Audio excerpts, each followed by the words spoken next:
Merhaba, Sorgu Podcast'ine hoş geldiniz. Bu programda Kırım Tatarları ve Kırım Tatar tarihine dair sorular soruyor. Bu sorular üzerinden düşünmeye ve anlamaya çalışıyoruz.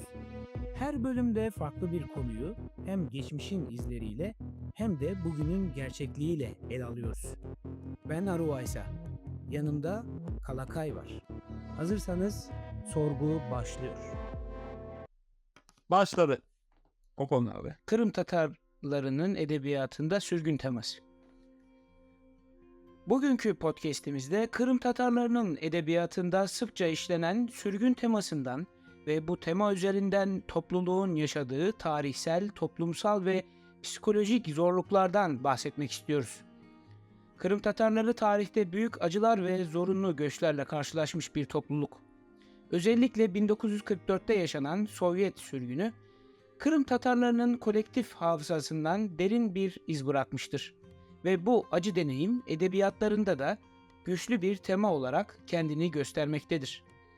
Kırım Tatar edebiyatçıları sürgün temasını işleyerek sadece tarihsel bir kaydı değil, aynı zamanda kimliklerini koruma ve gelecek nesillere aktarma amacını da taşımışlardır. Sorgumuza başlıyoruz. Kalakay, bu elem verici gün ve sonrası için Kırım Tatar edebiyatındaki yansımalarına bakmaya gayret göstereceğiz. Bununla alakalı sorgumuza başlayalım. Neler dersin? Şimdi Kırım Tatarları 18 Mayıs 1944'te Stalin yönetimindeki Sovyetler Birliği tarafından Kırım'dan sürgün edildiler. Bunu bilmemiz gerekiyor. Bu sürgünde Kırım Tatar halkının büyük bir kısmı Orta Asya'ya zorla gönderilmiş ve bu süreçte binlerce kişi açlık, susuzluk ve hastalık gibi nedenlerle hayatını kaybetmiştir. Sürgün Kırım Tatarları için yalnızca bir yer değiştirme değil, bir soykırımdır. Aynı zamanda kültürel ve kimliksel bir parçalanma anlamına gelmiştir. Sovyetler Birliği döneminde Kırım Tatarlarının kimlikleri, dilleri ve kültürleri üzerindeki baskılar bu topluluğu kültürel bir soykırımın da eşiğine getirmiştir. Kırım Tatar edebiyatı sürgün deneyimini anlatan çok sayıda eser barındırır. Bu eserlerde sıkça karşılaşılan ana tema sürgünün sırasında yaşanan zorluklar, kayıplar ve yeni topraklarda verilen hayatta kalma mücadelesi. Bu edebi eserler sürgün sonrası Kırım'a dönüş mücadelesini, kimlik arayışını ve yeniden kök salma çabalarını da yansıtmaktadır. Kırım Tatarları için sürgün yalnızca fiziksel değil, aynı zamanda ruhsal ve duygusal bir travmadır. Bu nedenle sürgün teması Kırım Tatar edebiyatında sadece tarihsel bir olay olarak değil, aynı zamanda da kültürel kimliğin yeni inşasında temel bir anlatı olarak da ele alındı. Çok doğru. Esasında Kırım Tatarları sadece 18 Mayıs'ta değil, ondan öncesinde de Rusya İmparatorluğu zamanında da çok büyük sürgünlere, göçlere yaşanmış bir millet. Ama tabii ki 18 Mayıs sürgünü Kırım Tatarları üstünde gerçekten büyük ve derin bir iz bırakıyor. Peki Kalakay, edebiyat dedik. Edebiyatı nesirler ve nazımlar üstünde Evet. farklı dallara ayırabiliriz. Benim şimdiki sorum şu yönde olacak. Sürgün konusunu şiirler üstünde konuşacak olursak, şiirlerdeki tesirini, sürgün temasının şiirler üstündeki tesiri hakkında düşüncelerin neler olur? Şimdi Kırım Tatar edebiyatında sürgün teması özellikle şiirlerde güçlü bir şekilde işlenmiştir. Yani sürgün yıllarında kaleme alınan şiirler vatan özlemini, geçmişe duyulan derin bağlılık ve sürgünde yaşanan acıların aslında bir ifadesidir. Kırım Tatar şairlerinden, daha doğrusu yazarlarından biri olan Cengiz Dağcı yine eserlerinde de bunlardan bahsetmektedir. Yani doğrudan belki şair olarak ele alamayabiliriz. Kendisi büyük bir yazardır ama buraya bir atıfta bulunmak istedim. Nedenini açıkçası ben de tam olarak bilmiyorum. Ama Cengiz Dağcı kesinlikle ele alınması gereken bir insan olarak da değinmiş olabilirim. Ve onların da eserleri, yani şiirlerin ortak noktası aslında bir vatan hasreti var, bir de geri dönüş umudu var. Bu iki tema aslında ön plana çıkan şiirlerde de. Sürgünün Kırım Tatar toplumunda yarattığı duygusal yaraları işte şiirlere de baktığımızda işte gözler önüne seriyor. Yani aynı zamanda kimliklerini koruma çabasını da yansıtıyor bu şiirlerde yazarlar, şairler. Sürgün teması işlenen şiirlerde sıkça görülen bir motif de yani şeydir. Unutmama ve unutulmama arzusu. Yani sürgünde yaşanan acıların unutulmaması gerektiğini bu şiirlerde sıklıkla da hani vurgulanıyor. Şiirler sürgün acısını gelecek kuşaklara aktarmayı yani bir aktarım aracı olarak da kullanıyor ve toplumun da hafızasında bu olayın canlı kalmasını da sağladığını, yani sağlamayı hedeflediğini söyleyebiliriz. O zaman bu bağlamda da şunu söyleyebiliriz. Sürgün şiirleri yalnızca birer edebi eser değil de yani aynı zamanda bir toplumsal hafızanın kaynağı ve kültürel de direnişin de aslında bir ifadesi olarak da değerlendirilebilir diyebilirim ben. Güzel aksettirdin şiir konusunda. Tabii ki dediğimiz gibi edebiyat sadece şiirle bağlı değil.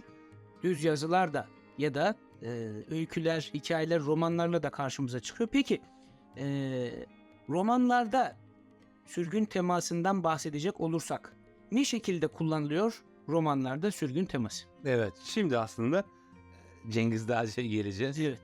İsmi Kırıklar Edebiyatı'nda sürgün temasının işlendiği işte önemli romanlardan biri de aslında Cengiz Dağcı'nın eserlerinden hani olan Korkunç Yıllar ve Yurdunu Kaybeden Adam gibi romanlardı. Yani bu iki romanı başlıyor. Sözünü kesiyorum. Bu kitaplar filme de döndü değil mi? Evet, yani ikisini bir araya getirip ikisini birleştirip bir film yapmışlardı. Hatta Kıvanç Tatlıtuğ falan da oynamıştı. Yanlış mı? Murat Yıldırım var. Murat Yıldırım. Pardon. Kıvanç Tatlıtuğ da Kurtuluş Soru'da mı oynamış? Evet, öyle bir şeyler. Evet, tamam. Sonuçta ikisi de yakışıklı insanlar. Canım ne diyelim. Neyse dönecek olursak Korkunç Yıllar ve Yurdunu Kaybeden Adam gibi romanlarımıza bu hayatta kalma mücadelesini ve ana vatanla olan özlemlerini anlatıyor aslında bu hani romanlar. Evet. Hani Kırım Tatar halkının sürgünle birlikte yaşadığı kimlik kaybını yabancı topraklarda o süreci anlatıyor. Dağcı'nın eserlerinde de işte sürgün ve yerinden edilme deneyiminin bireysel ve toplumsal boyutları da güçlü bir anlatımla okuyucuya sunulmaktadır aslında. Yani bunu okuduğunuz zaman yani bu iki kitabı da daha doğrusu Cengiz Dağcı'nın bütün eserlerini okuduğunuz zaman bir şekilde Kırım'la alakalı zaten bir şeyleri temas ediyor ama yurdunu kaybeden adama geldiğimizde işte bir anlamda sürgün sonrasında işte Kırım Tatar halkının kimlik mücadelesini sembolize ettiğini iddia ediyorum ben. Yani böyle okuduğum zaman da hani bu konuyla alakalı çalışmalar yapan insanların eleştirileri işte olumlamaları vesaire aldığımızı da yani bunu sembolize ediyor aslında. Ve sürgün edilenlerin yaşadığı manevi boşluğun da hani derinlemesine işlendiğini de söyleyebiliriz. Şimdi devam edecek olursak hani bu romanlara hani sürgünün bireysel hani şahsın üzerindeki etkileri kadar toplumsal dayanışma ve vatan sevgisi de işleniyor. İşte Dağcı'nın hani baktığımızda sürgün döneminde yaşanan çaresizliği anlatırken şey oluyor yani aynı zamanda Kırım Tatarlarının dayanışma ruhunu, vatan sevgisini de hani okuyucuya bir şekilde aktarıyor. Hep onunla ilgili böyle ara ara o şeylerin notları düşüyor değil mi kitabında? Kesinlikle. Bir şekilde onu hissediyor zaten okuyucu.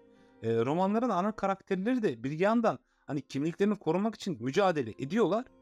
Bir yandan da hani geçmişin ağırlığıyla yüzleşiyorlar. Böyle de bir etkisi var aslında yani durumu var. Bu yüzleşme Kırım Tatarlarının edebiyatındaki sürgün temasını yalnızca tarihsel bir olgu olmaktan çıkarıyor. Sürekli bir mücadeleye dönüştürüyor aslında. Kesinlikle çok güzel bir şekilde burayı da bizlere, dinleyicilerimize hissettirmiş oldun diyelim. Cengiz Dağcı'ya da rahmetler dileyerek Amin. devam edelim. Tabii ki edebiyat dediğimizde sadece şiirler, romanlarla devam edemeyiz. Hani özellikle Türkiye'de biz bunu çok yaşarız. Bazı eserler anonimdir. Yani yazarı bilinmez, nereden çıktığı bilinmez. Biz buna işte halk edebiyatı diyoruz ki Kırım'da bunu da görüyoruz. Kırım Tatar halk edebiyatında peki sürgün teması işlenmiş mi? Bunu Evet. görebilmekte miyiz? Bununla alakalı geçen Mayıs ayında mıydı?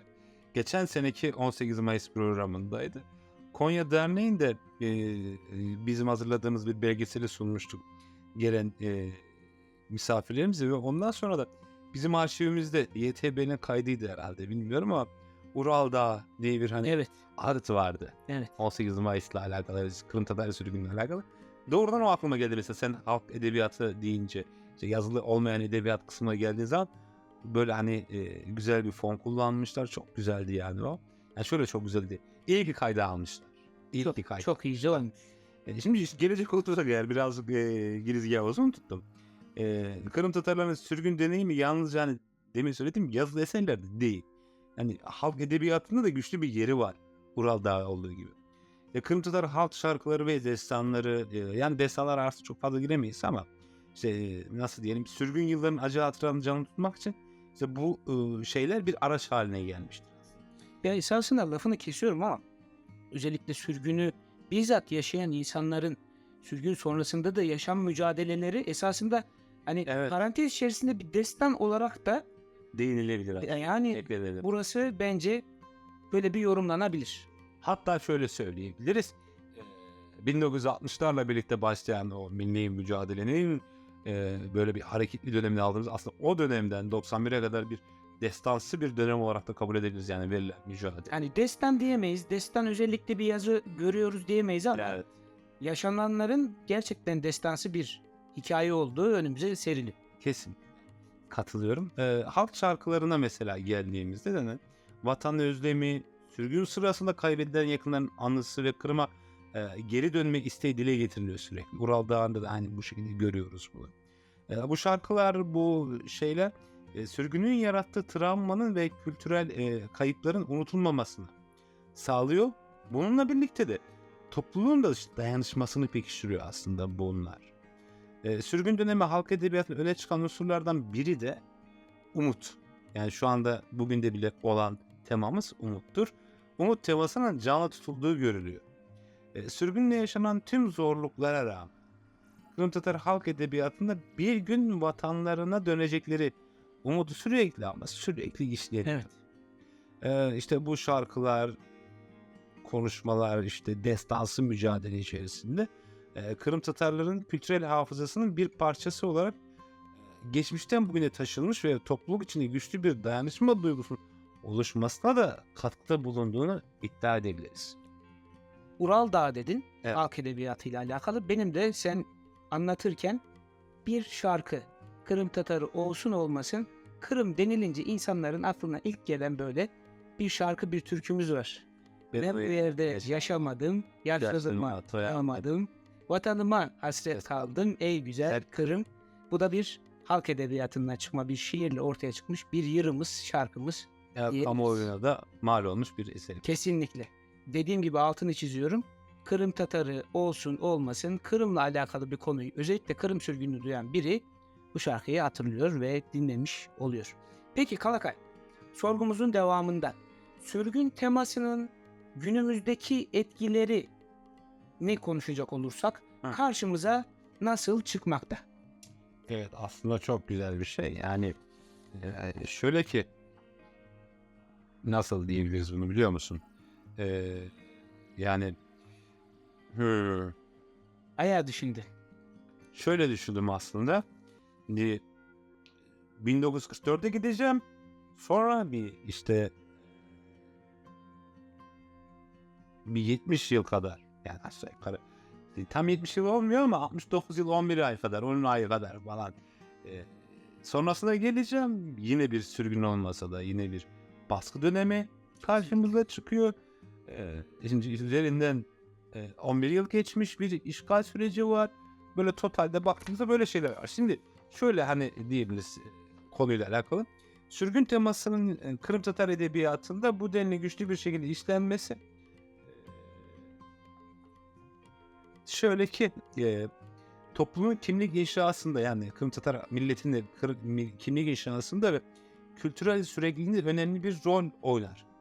Günümüzde Kırım Tatarlarının geri dönüş mücadelesi hala sürmekte. Yani aslında geri dönüş yaşandı sonra bir gidildi tekrar geri dönüyor gibi düşünülebilir 2014'ten sonra dönülme mücadelesi. Sürgün temalı edebi eserlerimiz de işte bu mücadelenin bir parçası olarak da görülüyor. Yani sürgün hikayeleri Kırım Tatarları için bir kimlik ve aidiyet meselesidir. Çünkü bu eserler Kırım Tatar halkının tarihsel haklarını ve kültürel varlığını canlı tutmak adına önemli bir araçtır. Sovyetler Birliği'nin dağılması ve 1991'de Kırım Tatarlarının Kırım'a, daha doğrusu 89'la birlikte ama Kırım'a geri dönmeye başlaması ile birlikte sürgün teması edebiyatta tekrar canlandı. Bu dönemde Kırım Tatarları yazarları ve şairleri yeniden inşa sürecine, yani kimlik inşasına ve geçmişte yaşanan acıların kalıcı etkilerini edebi eserlerde işlemeye devam etti.